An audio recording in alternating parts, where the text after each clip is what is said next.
It's a complicated question in a lot of ways, but it's very important and interesting one. It's important because it gets at the heart of all the questions about the nature of the sacred and whether there is even the sacred or not in reality. It's also important because it gets at the nature of the human problem, of why there's evil, the oppression and violence that we humans visit on each other on this globe where we all live. And in a sense, you may not want to hear about this, the human problem. I don't find many people who want to talk about it. I talk about it a good bit, and some of you have heard me talk about that, and nobody seems to say it's great. But we need to talk about it. So I'm going to try and at the same time talk about why we need the sacred in life, because the two are deeply related to each other.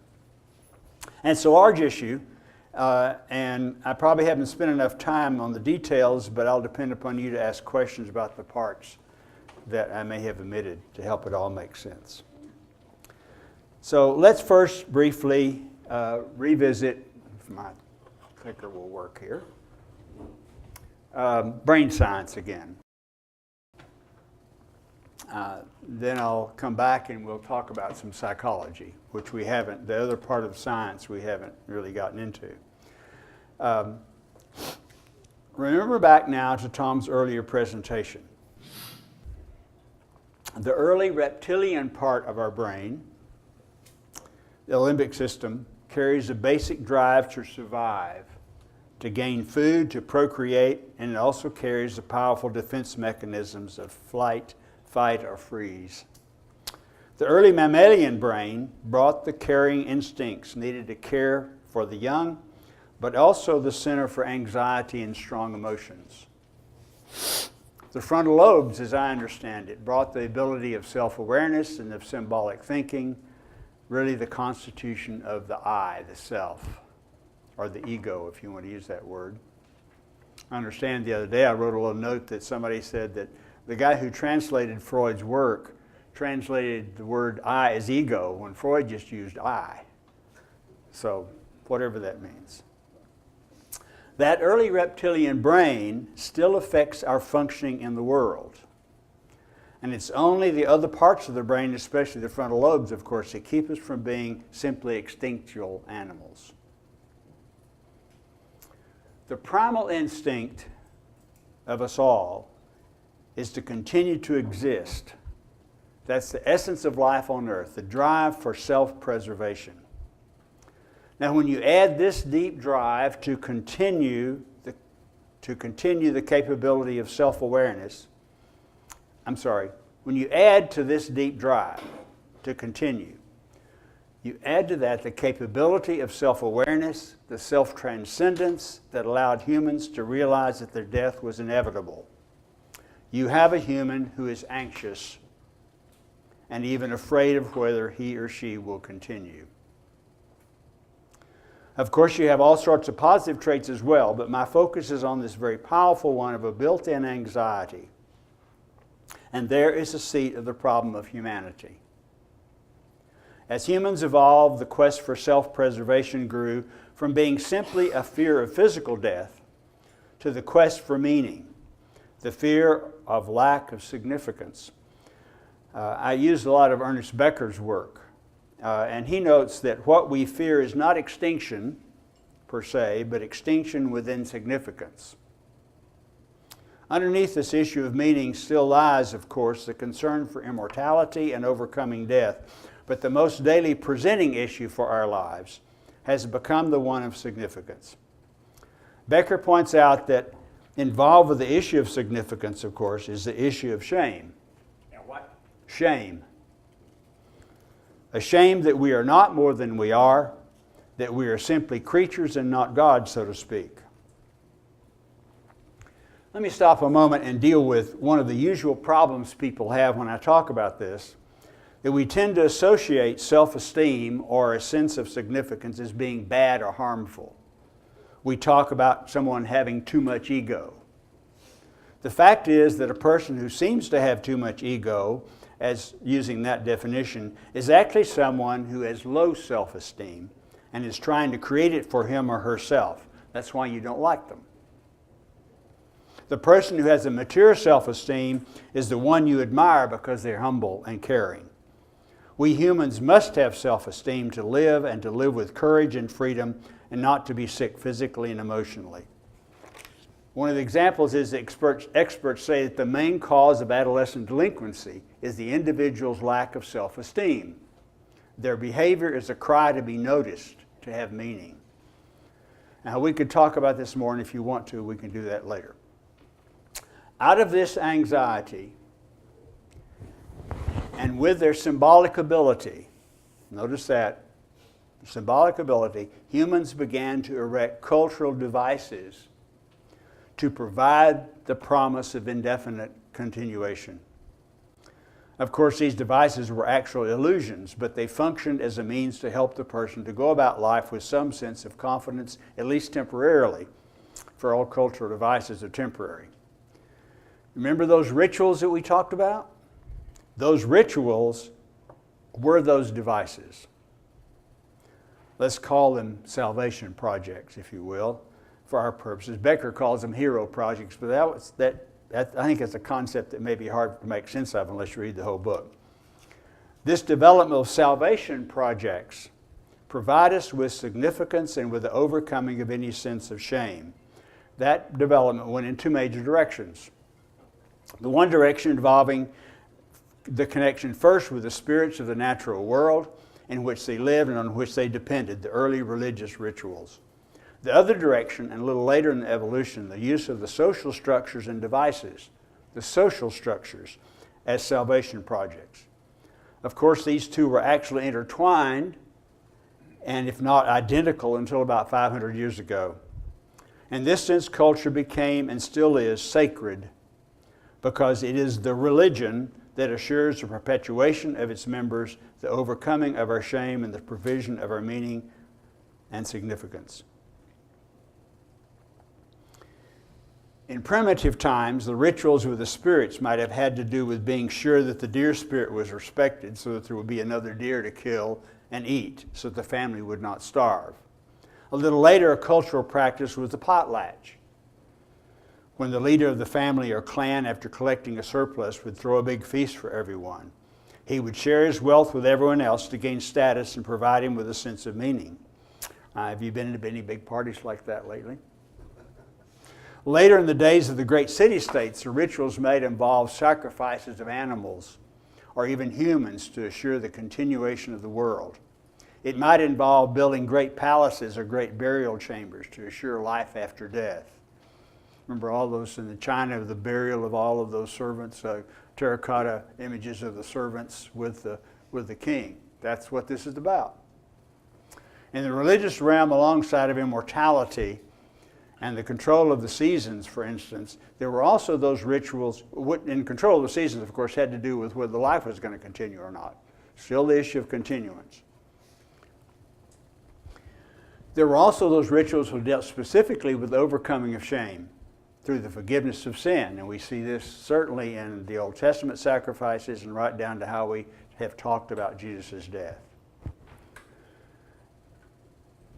Now, to say that culture is performing a salvation function may not be that clear to us, and in some ways it's the most difficult concept to explain, but also for us to hear maybe. The best examples that I think you will understand are found in our present day enticements to buy something so that it will make us more popular or feel better. The whole attraction of money or power is simply a mechanism to bring a sense of meaning within the system of performance value that our culture has set up. It seems that as soon as money was invented, it came to be a source of power and therefore of significance in the culture. The present day phenomenon of money coming to control our political process is nothing but a playing out of the cultural device of getting significance through power. I'm focusing on the negative course here. But certainly there are powerful directions of meaning and being loving in the world, of building up, of caring for, which certainly must become our concern to nurture. And religion has been a major source of those movements. But I need to talk about this other point because it's the one that gives us problems, and we have to deal with both of them together.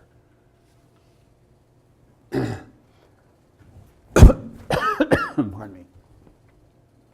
The reason this view of culture is so important is because under certain circumstances it's a root cause of human perpetuated evil in our world. A blatant example that we can always use is that of Hitler, who was seeking to build the perfect race of people who would rule the world.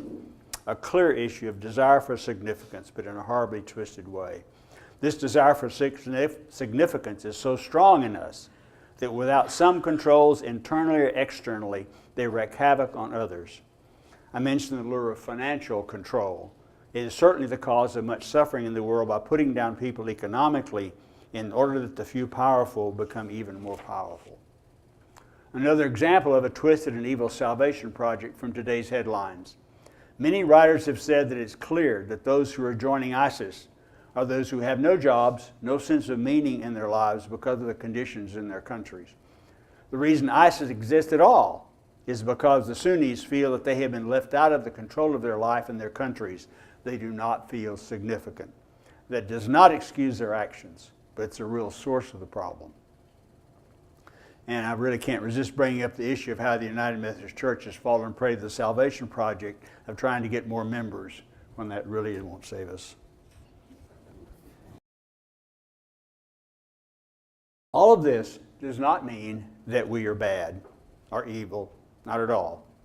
There are many salvation projects that are positive and focused on the right issues, and we do work at those. We do have to have within us a genetic tendency to be caring and helpful. I believe that people basically want to be loving, but are too often caught in situations in which those deep instincts for self-preservation with significance take over. Or they don't know what it means to be loving because they're raised where they've not been given that from the beginning. That is why people follow a leader who promises them some significance in life. They want meaning and they're willing to give themselves over to another person to provide their salvation project, even though it's not really theirs. You have a gang, a kid who wants to who doesn't feel good about themselves, and they join a gang, give it over to the gang to give them significance. Now, back to how this relates to evolution and whether there's a need for the sacred. The human problem and the human possibilities are tied up in how our brain functions and how we can culturally be able to deal with that functioning to have a more peaceful and meaningful future. Some people say that our evolution is not really caught up with our technological situation in life. What will make it possible, for instance, for the frontal cortex to be able to overcome the anxiety of the reptilian brain as it looks at the future? Is this ultimately an evolutionary process and someday it will solve itself? Do we have something to do with that process? Of course, our culture has developed a vast system of physical and social means to deal with harmful behavior, and that's one way. Not that what we do is very helpful to the individual and often is counterproductive. Religion has played its part by using moral strictures and ethical codes to control behavior, some of which also do more harm than good. In both cases, they are imperfect because their efforts are external control and not inner transformation. The real issue is the person's self-esteem, not some kind of external physical or emotional control of their actions, even though in extreme cases that may become necessary. So what does the sacred have to do with solving this problem and the creation of a future of peace and justice? Becker notes that our sense of significance and overcoming our shame has to come from beyond ourselves. You could say that would be another person, and certainly that's often the case. We are important elements in the process. But we humans are not always prone to be the ones to help save another. So in the absence of that element, where do we turn? And what makes it possible for humans to be such a help? I continue to find it fascinating that humans from the very beginning, evidently, turned to something from beyond their known situation. Whether they, in a sense, created that spirit beyond or were responding to something that exists that spoke to them from within, we will never be able to prove one way or the other. But I believe that's a deep truth that we cannot save ourselves. It's one of the touchstones of Christian belief, by the way. But that is not what the culture says, remember? It says that we can save ourselves and in some way may get at and that understanding and that fact that the culture says that may get at the crux of the relationship between culture and God. As Paul says, we do have to choose between the world and the Spirit as a source of our significance. So if what I have said has made any sense at all, it means to me that God, the sacred, is necessary for our life. If we believe it's a sacred that gives us life, then it's a sacred to which we must turn. It's important to note that the promise of the Scriptures is that we are beloved children of God. What greater statement of significance than that? Of course, how does that stack up against the claims of culture to save us with very tangible wealth and power and prestige? And that points to one of the key functions of any religion that seeks to truly provide us with significance from God. And that is that we have to expose the claims of the culture for what they are, illusions and false gods. Back to the prophets, folks. We need to also expose the false gods within our religions as well. Okay, I need to quit preaching and get back to the issue. Next week, we'll go into some detail about what a view of the sacred in light of an evolutionary perspective will imply for our present Christian rituals, myths, and symbols. For now, I want to simply explore the ways in which a new sense of connection with the earth might say for how we can find the significance we need to live. Of course, we have to confront the issue of the reality of the sacred, but I haven't found anything that speaks against it and more that speaks for it. And besides, those of us here probably don't have an issue with just affirming its existence anyway. If so, how can we speak of that existence? I know the inability to define the great mystery, and I recognize that. But we humans need something on which to hang our thinking that helps us orient to that reality. The sacred is no longer the wise man in heaven. So what now? Dowd talks about the ultimate reality in life. Tillich spoke of the ground of being. I prefer to call it the sacred life force. If the sacred is giving us life and it's resident in all of life, in all of creation, then it must be a force that builds up, which gives importance to whatever it's creating. Can we say that we have significance simply because we are created? And can we come to accept our creatureliness with all of its finitude and suffering and still know ourselves as significant because we are created, maybe because we are stardust? What does it mean to say that the sacred loves us? It's also been suggested that in humanity the universe has become conscious of itself and that we're now in a position to be a part of the evolutionary process. Are we able in some way to affect the long-term evolutionary process? I have a long-held idea myself that humankind was evolving toward a more spiritual existence and that religion was the key element in that process. So I'm not clear about what being a part of the evolutionary process means exactly in terms of how we would have some effect on it. But it would at least mean that we're truly significant in this creation. If those are possible, if those are possible ways of seeing our future, then the issue will be how we can be convinced of our significance so that we can overcome our tendency to be afraid and to see ourselves as less than and cause havoc in our world. That seems to be the challenge for religion, for all religions. That means that we have to be concerned to destroy all the illusions that we have of how religion needs to function and get down to the true task of giving new life. It also suggests that our rituals and myths and symbols have to be refocused on that task. A little brain science might be noted here in that some studies show how the brain can be affected positively by meditation, for instance. And that's another route to understand our rituals, though we have to be careful not to make our rituals simply illusions of how we are in control. I think it's fascinating that Becker suggests that the church really needs to hold up sainthood for everyone as a true salvation project.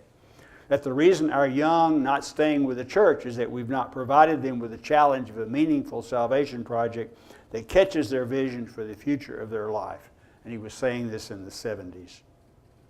Again, lots of questions and not many answers. But I deeply believe the insights I've tried to share here about the central function of the sacred in our lives is of tremendous importance. The need to provide each other with self-esteem is fundamental, and the realization that it must finally come from the sacred is essential. Otherwise, we set up false idols. Thanks for listening, and I'm looking forward to your questions. I seem to be the devil's advocate here. I don't Okay, know why. good. So your point is that we are saddled with this need for significance, and we find that, and part of the way we find that is through religion and through our God concepts and rituals and so forth. The Eastern religions take a different approach, and they say that the need for significance, that is the ego, is the problem. And so therefore, the path that they take is one of trying to learn how to minimize the ego, to minimize that need for significance, which is sort of 180 degrees from what you talked about. Can you comment on I that? can't hear in the back for some reason or other. Yes, Buddhism. There's a way of understanding it to where they both fit. It may be more complicated than I could get to this morning, because in Christianity also, in what I'm saying, you really are detaching from the self. Right. The self meaning in this case, the issue of significance. You detach from it because you know you already have it. And I think what the Buddhists are saying, you've already got it. Don't try to get it. Now they may not. You may argue with me about that, but I don't know. I'm saying there's a way to work that they both work together. We've talked about this ad infinitum with my friend, and so there may down deep be a problem, be a major conflict with that, but I don't think there is. It seems to be two different paths to the same goal, because you said in your presentation that people that do have a strong sense of self-esteem are humble and loving. Right. And certainly that's the goal of Buddhism as well. Yeah, right. Now, you've mentioned Becker a lot in your presentation. Are you referring to specifically one book? Yeah, that he's well, there written? are three books. There are three books. Ernest Becker, he wrote Birth and Death of Meaning, Denial of Death, and Escape from Evil. So you wrote those back in the 70s. Okay. And what's Becker's first name? Ernest. How do you spell his last name? Becker. Since we don't have a question coming up, I'd make a comment of something I read in the paper this morning. It was interesting. Did any of you read Scott Burns this morning talking about retirement?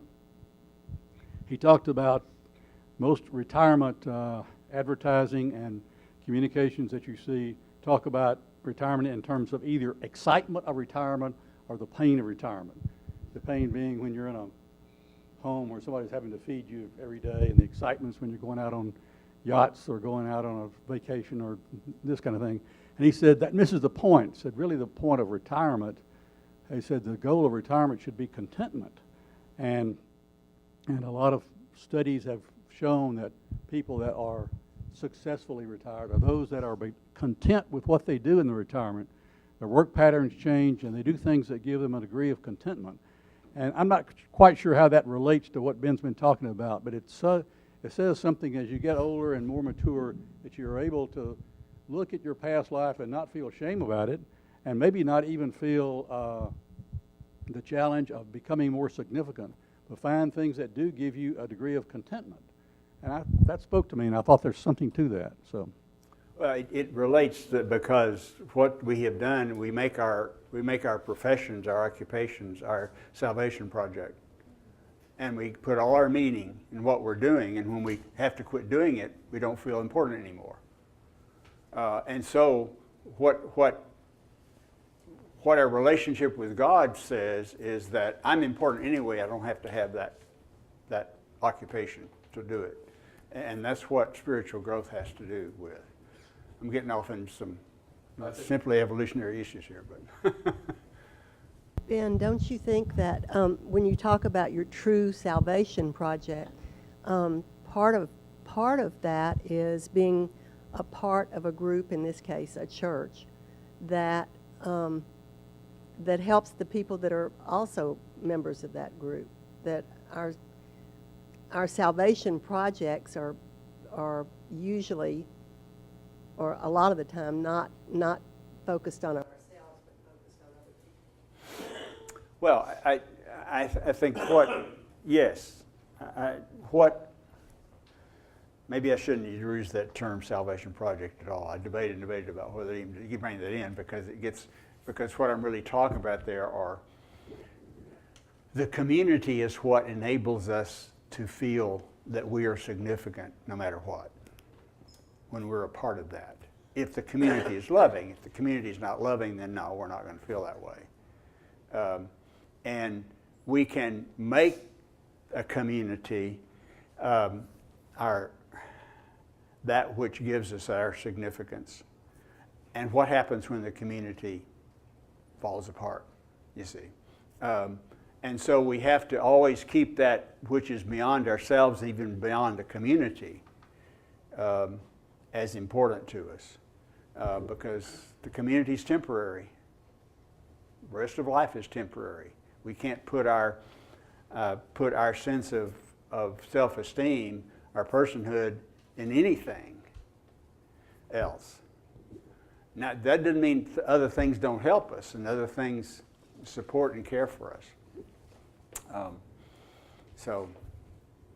Well, I don't know whether I explained it well enough or not. But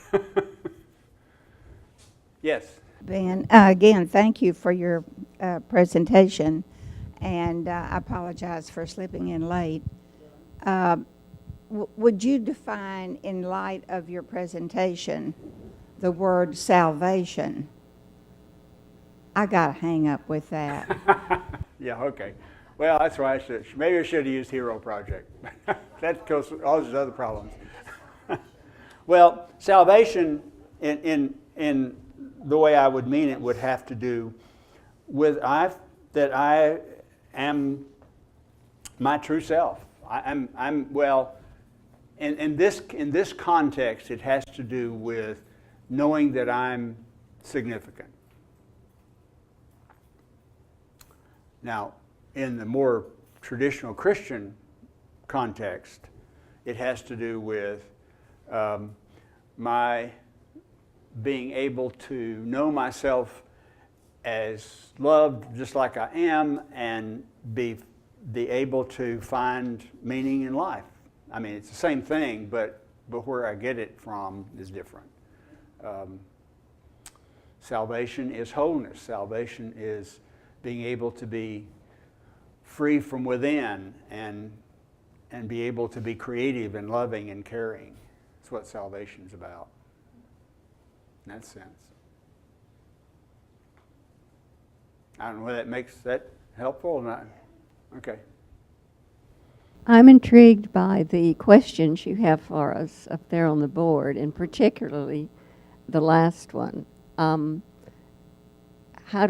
will we expose the cultural rituals for what they are? And which cultural rituals are you referring to? And the word expose is very interesting. It's Well, yeah, I'm being pretty in your face about that particular statement. Where do you it has to do with, can we expose the idea that when the advertisement says, oh, you're going to feel really good if you buy my Cadillac. That's pure illusion.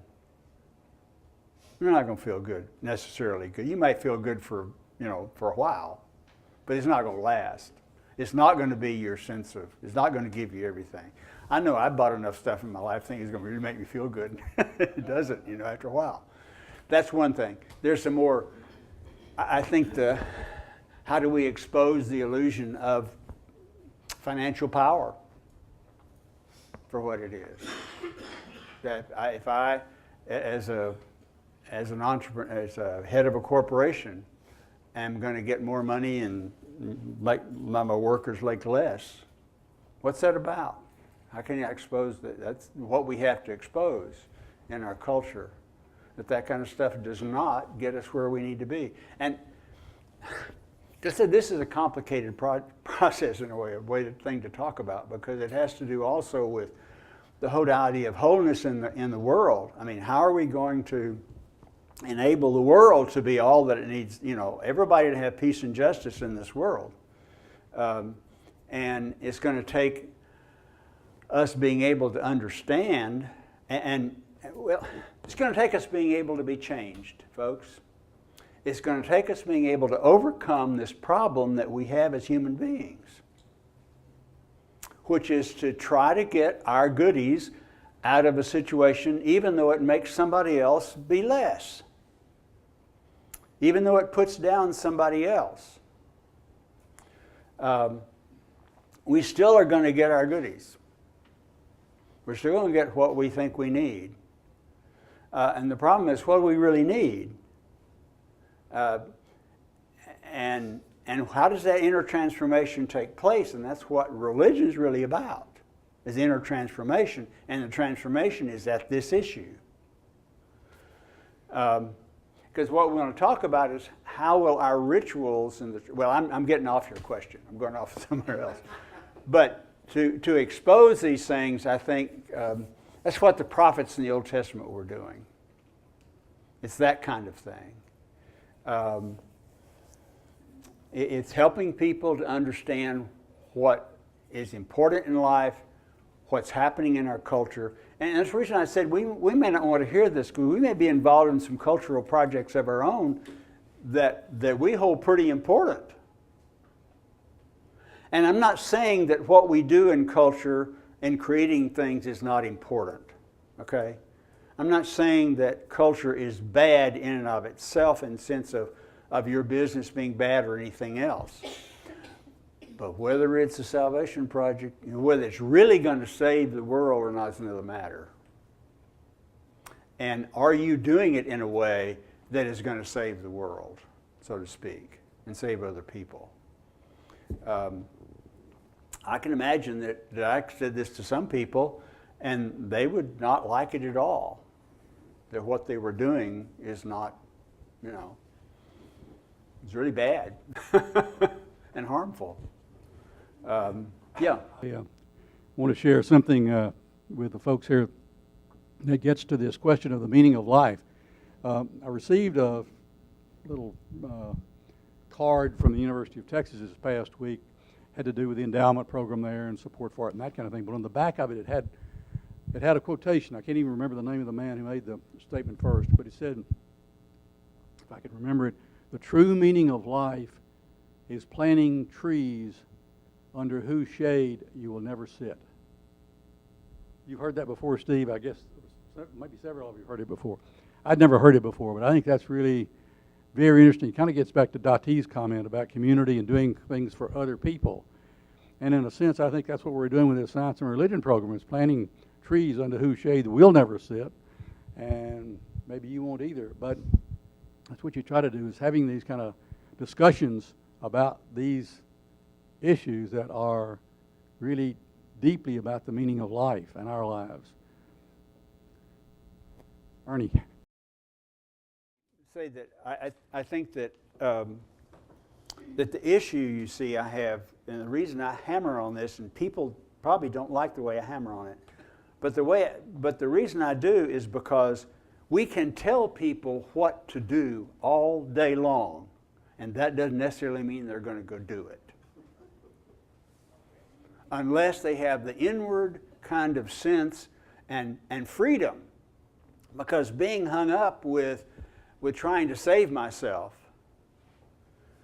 is a burden. I mean, that's unfreedom. That's being, as the Bible says, a slave to sin, so to speak, or whatever you want to call it. And we have to help people be free from that, being caught in that, to be able to do what needs to be done and to do the right thing. I'm not saying that we certainly need to show people what is important to do, to plant trees and whatever that means. We've got to say that. But we also got to help them not be afraid, on the other hand. Yeah, Ernie. Yeah, I just wanted to sort of pile on or add to that whole concept about the illusion of material goods. I was listening to a CD by Eckhart Tolle yesterday. He's a modern-day German mystic, and he was talking about the illusion when we define ourselves in terms of what we own, what we've accomplished in our career. When we say that's who we are, that's all an illusion. And it even went further to say that some people eschew all of that and become a monk. And then that's an illusion, because then they define themselves to replace the material goods with some kind of definition of themselves that places them above other people. So it's a very fascinating thing when you think through it. So you begin to say, well, who am I? But it does make one realize that we're not what we own. We're not, that's all an illusion. That's not who we really are. In my experience, I've had basically 3 careers in my life, and the first career I had, I look back on it as probably one of the most meaningless careers you could possibly have. I sold diamonds, and it was a retail operation, and everybody who worked for that organization in the full-time management type positions was judged themselves and each other on how many diamonds they sold. And basically, nobody really needs diamonds. You know, I guess you need diamonds if you're making machine tools or something like that. But as far as, we were not selling them for that purpose. We were selling them for decorative purposes. And but when I got the opportunity to switch and go into education and take a 60% pay cut, I realized that you can get into that same situation in any endeavor you have. It's not the endeavor itself that causes this. It's the attitude that the individual has towards it. If I judge myself by how much money I make, or whether I'm better than the other guy, or whether I get the award for Teacher of the Month and things like that, then it really doesn't matter. It's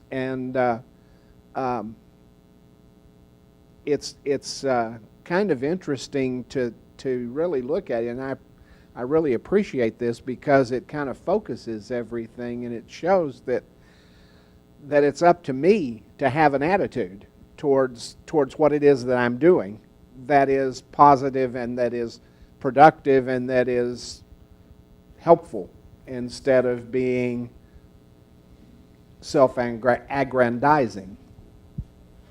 Yeah, thank you, Charles. One of the key issues for me is to, in the context of we're talking about science, evolution, is, and we'll get into this more next time, I hope, but what does it mean to say that we are in this, that our story is now the evolution of the universe? And that, what does that say, and how do we talk about the sacred in there? Well, maybe I've already said that in my talk. I don't know where I was going with that. But I think the future within religion, I said in my introductory remarks several weeks ago that we're in a revolution of thinking and religious thinking, and we are. And I even catch myself talking about God as I've talked about God for 40 years, and then trying to say, okay, well, what if I talk about God? What if I see God differently? What does it mean to say that God loves me? The God is the life force loves me. You know, what does that mean? And that's that sort of gets at the thing that we have to work with here, because I believe that to say the sacred loves me is fundamentally important, because that's where I have to get my meaning from. I can't get it from the world. I have to get it from beyond me. And how does that happen in this new world in which we find ourselves? Let's take that comment one step further, and I think the question is, how does that manifest itself in the way you live your life? Because one of the questions that I've had in listening to your talk today is this question of ego and significance. You know, you need to have something in your life that motivates you to do good works, or to live your life in a certain way, or to be kind to, and love people, or however you may define that. If you don't have something that gives you the impetus and the motivation to do that, then you can live totally a nothing life. So I think we all need something in there that keeps moving us in a direction. Maybe it's a moral instinct or moral intuition or whatever, something in our makeup. Maybe it's God as a ground of our being that drives us to to live in a certain way in relationship to other people. Now, maybe I've defined that too narrowly, but I'm trying to get to the point that we do need that drive, that motivation to impact the way we live our lives. At least I do, but I suspect most of you do too. I guess, Tom, I think we already have it within us. I'll come back to it. Yeah, you want? I was just going to say the same thing. I think it's inherent.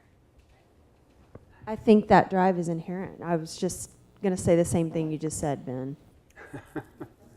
Well, and the important thing is that the drive is inherent, but the drive is, you see, I do believe that we have, and some of you have heard me say this, I know, but I do believe that we have, on the one hand, this fundamental basic need to feel like I'm enough, like I'm significant. Beyond that, we have a need to use all of our talents and abilities in the world in a loving way. And I think I really do believe that people basically are loving. Stuff that's covering up that drive so that we can get in touch with that drive. Yeah, right. That's Yes. the problem. Yeah, And it's right. all this external stuff that we get caught up in. But the drive for significance is the same thing, and I believe it's a God-given drive. The question is, where do we get it from? See, the God-given... that doesn't bother me so much. What we do with it bothers me Well, more but than where where I comes get it from is going to determine what I do with it in my book. Okay. Well, that's okay. Yeah. We agree to disagree. Okay. How does the tradition of reflective removal from the world, and what I'm thinking of is the saints and hermits, the practice of going away and being alone with oneself in a way apart from civilization. How does that fit into this discussion? Well, I think that the need to be apart and to be in touch with, one of the fundamental parts of Christian ritual, if you want to call it that, or Christian practice, is to be in touch with, where am I really in this world? And how do I feel? And what's going on with me? And what am I afraid of today, et cetera, et cetera. Now, and so the retreat away from the world is necessary, even though it's for 10 minutes on every morning, whether I go off. And to go off and be a monk, that's more of a vocation, more of a calling, I think, than anything else. And those people who do that will say, I'm as much involved in the world as you are. I just do it differently. Now, I couldn't be one. I don't believe in being involved in the world that way. So that's more of a vocation than what's underneath that. I think the original monks were so completely devastated by their society in which they lived in the Middle Ages or the Dark Ages, wherever it was, that they had to get away to figure out what's going on in this world. And they went away, and many of them went back into the world to say something to the world about it, to back into the culture of that time. So it's a retreat away to get centered, to listen to the sacred that's talking to you, to understand who am I really in relationship to that sacred. Now that takes some teaching. It takes some orientation to what you're doing when you go into the retreat.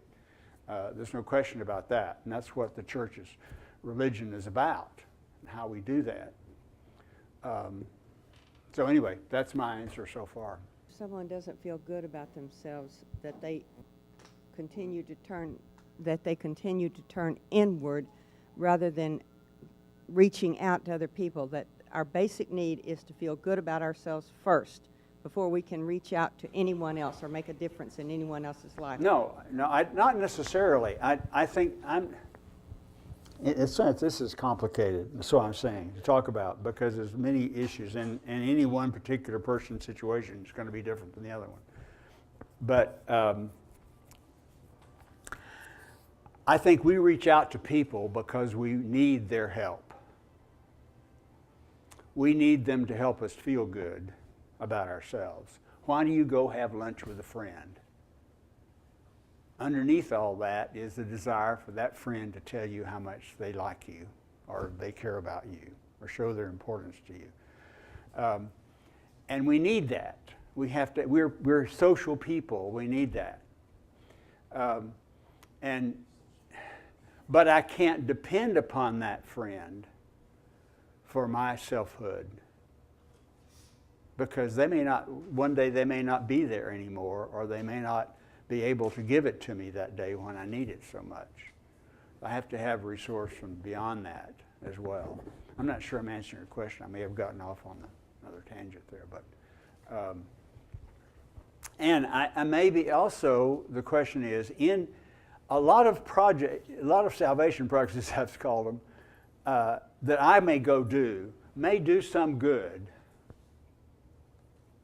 They may not be all bad. I'm not saying that they're all evil, even though they come out of my desire to feel good about myself. Okay? So all those projects are not like Hitler or anything like that, Some of them are okay. They're just not going to get me ultimately where they need to be. And, one of the things we find today is that people want to give charity, but they don't want to deal with the systemic problems that cause the problem they're giving charity for. That's harder, and it really causes a little more problem because we don't want to have to deal with the financial, all the issues that surround that. So that, Yeah. Yeah. Well, the path of charity makes us feel good initially, makes us feel like we've done something.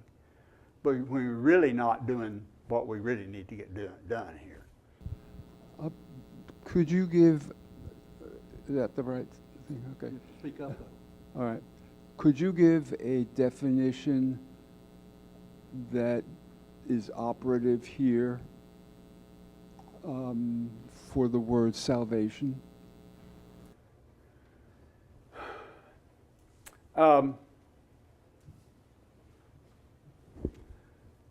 That's operative here at the church. Yeah, I mean, What I mean. What we seem to be all talking about. Okay. When we say salvation. Okay. What I mean. I think at the bottom of everybody's y'all have been in classes maybe where I've asked the question, what do you want out of life, bottom line? What do you really want out of life? Think about that for a moment. When I ask that to a group of adults, they all come back, finally, we get, you can, because you have to ask the question, somebody says, oh, I want a purpose in life. Why do you want to have purpose in life? You know, when you finally get down to the bottom, the issue is, I want to feel loved. I want to be at peace. I want, you know, the very basic kinds of stuff. And when we find that, that's salvation. It's a sense of being in place. It's a sense of being enough. It's a sense of being all that I need to be. It's not that I don't need to go do something else, but I have to have that. The issue of self-esteem, as I said in the talk, is fundamental. That I have to know that I am okay as a person. I count in this universe. I'm not a nobody. Just one other comment I'd make on that, and that is, we covered this when we were talking about brain science a little earlier, is that we're all wired differently in our brains because we've had different experiences and different learnings, and so our brains are not all alike. You know, there are similarities, but they're not all alike. And what motivates me, what gives me peace, what makes me feel loved is not going to be exactly what makes you feel the same way. So those, and some people who have had very different experiences in different cultures are wired very differently. And you see it every day in the things that happen around the world. So that recognition of those differences makes the answer to Bill's question a lot more complicated. That not being one answer, but being a lot of answers, although maybe there are some basic fundamentals that you're getting back to. And I'd have to say, if there is a sacred spirit, that's the fundamental. And the only differences are how we interpret that and talk about that. And what I think is important here. Well, it's that time. Thank you all for sharing.